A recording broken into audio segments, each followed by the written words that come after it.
Generation Zero had rocket launch with bugs, glitches, and crashes that came with mixed to negative reviews, which was well deserved because it felt like polish and bug fixes was somewhat rushed when developing the game. I started playing on July 8th. While I didn't think it was that bad at the time, I was annoyed by some missions not working properly, constant crashing, and some minor bugs. But as of writing this video, the developers have fixed and optimized the game, and it almost never crashes anymore. Every month has come with free bug fixes and content.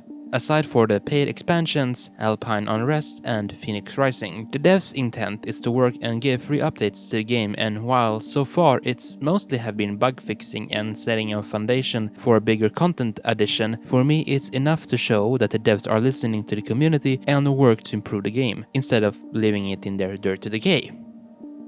There's some things in the game I love that they have added in the recent updates. For instance, a common complaint for players was that most of the houses, interior, and general stuff felt copy and paste. Over the last few updates, the developers have revamped parts of the main island. As of writing this video, the revamped regions are the archipelago, south coast, and half of the farmlands, which has really set the mood for the apocalypse setting that it's going for, and it is planned that they will give the same revamped treatment to the rest of the map. This I like, but I hope that they add more unique buildings, like for instance perhaps music stores, hospital, and museums. Doesn't necessarily have to be those kind of buildings, but something to give some more variety. Even though I live in Sweden, I don't know how accurate some of the things would be considering it is in the 80s on an island. If we are gonna revamp more of the island, loot distribution in areas should perhaps change too. For instance, in some houses you could find ammo pretty much everywhere in a house, in ammo boxes or in backpacks scattered around where it probably wouldn't make a whole lot of sense. This would give us more incentive to explore buildings that aren't military buildings or houses. For a more detailed explanation,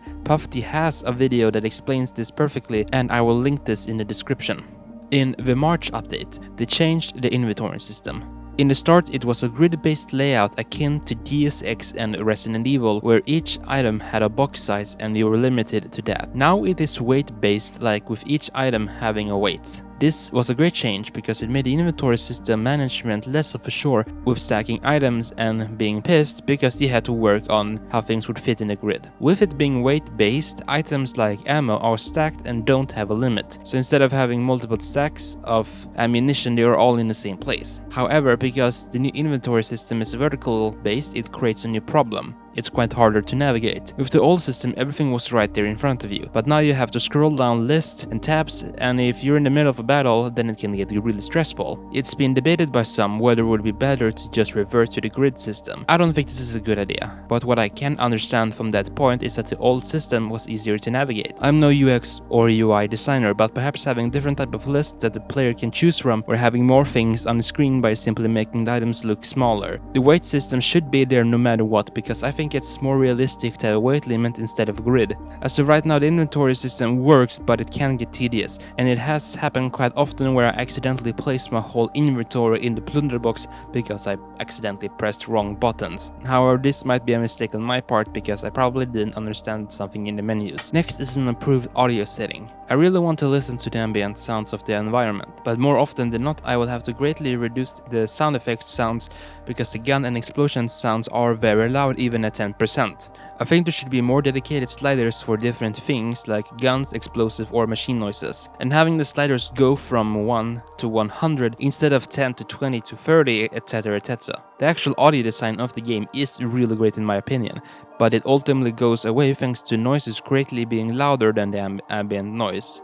Of course, that is more realistic, but it would be nice to have the option for more audio options. Speaking of ambience, an update for more ambient sounds that add to the creepy and paranoia factor would also be pretty nice. Of course, just adding more stuff isn't always great, but I think it being more spooky is something that should be thought of more considering the setting of the game. Adding to sliders, having the ability to change the sensitivity for different scopes would also be nice, for example in Battlefield 4, where you could change the sensitivity of slides depending on their magnification. Before the reveal of Phoenix Rising update, I had hoped that the devs would add the feature for going prone, which I heard was something that you could do in the beta. However, this feature was actually added back and it works pretty great. One tiny little thing that bothers me is when sometimes I try to go prone, it doesn't really work. Obviously, you can't go prone on steep areas, but as I will show on screen, I'm standing on an area that you should technically be able to prone on. At first I had thought that the wrong button was pressed, but after moving a little I went prone. It would be nice if the option of a no prone indicator could be added, instead of just thinking there's something wrong with the keyboard. When crafting, having the current clothing that is worn highlighted on the screen would also be something good to have, as now it gets confusing and you will have to search for it on the menu constantly. Now, what I'm about to say might be heresy for some players, but let robots enter the buildings. Currently, bunkers and certain other military underground buildings are the only type of buildings that they can roam in, but they don't technically enter as they are already placed in there. It is actually possible for hunters to enter barns, but it's more or less a bug than a feature. Yet, of course, robots should only enter buildings according to the height and size. This little change would make it so players can't camp in buildings all the time. There is already a way for robots to stop doing this, and it's to gas the player. But it gets a bit boring at times, so having the robots enter the building would up the immersion and make the gameplay a bit more scary. In general, more machine behavior and sounds would be something I want. Perhaps not right now, but in the future. Perhaps having it so that the higher the class of the machine, the more advanced behavior it has. Even if new machines are added, simply just giving machines more health or aimbot would just be boring. Looking at you, Destiny, who has had the same enemies for 5 years with no little change AI behaviors.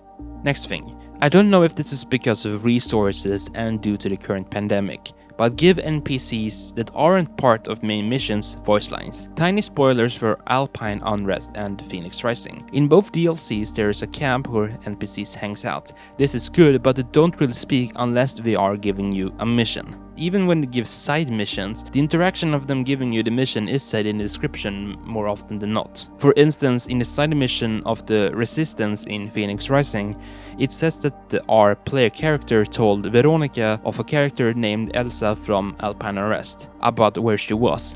This is nitpicking because this mission wasn't available till after completing the final mission, in which Veronica leaves the camp during the final battle to find Elsa.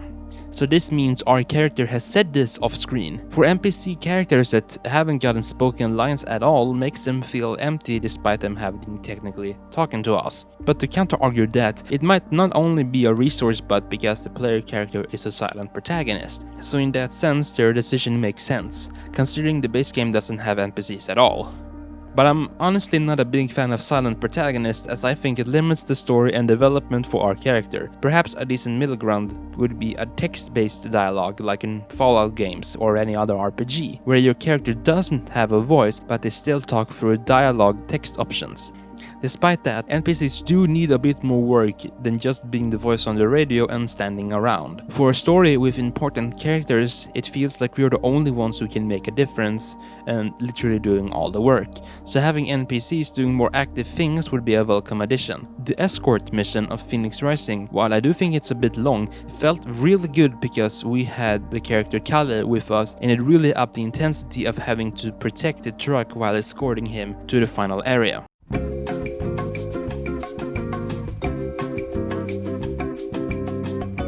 That was all of the things that I personally would want for quality of life improvements in the game. Of course, there are lots of things that I didn't think of that would be probably really obvious for some.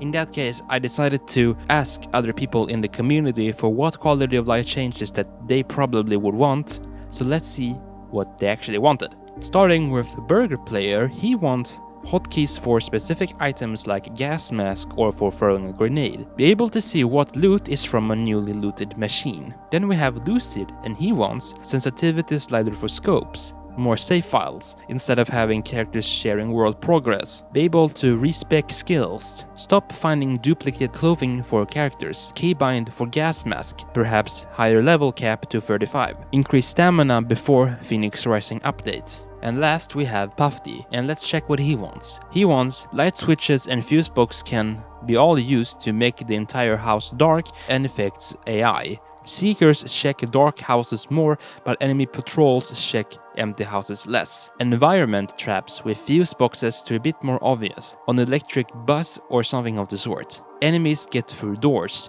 Runners can run inside houses a lot better than teleporting. Hunters can squeeze through slowly and creepily, just as well knock down doors you close. This is to remove house cheesing whenever the player is cornered. Story needs improvement. More video and audio response require the player to actually think and inspect elements you found, so you get the next marker. NPCs idle lines and interaction with the player if you stay there long enough. Make them alive. Visual representation for the intro in the game. Injured but alive. The intro spawns you with 100% health. Show some animations about how you got hit the first time you arrive, etc. Gas mask hotkey with an equipping animation for immersion points. Automatically switching quick slot items with the same category item like health or lore when you run out in a quick slot. That was all for this video. If there is more quality of life changes that you want me to talk about in another video, please put them in the description so that I can compile them and perhaps make another one. But that is all for now. Okay, thanks.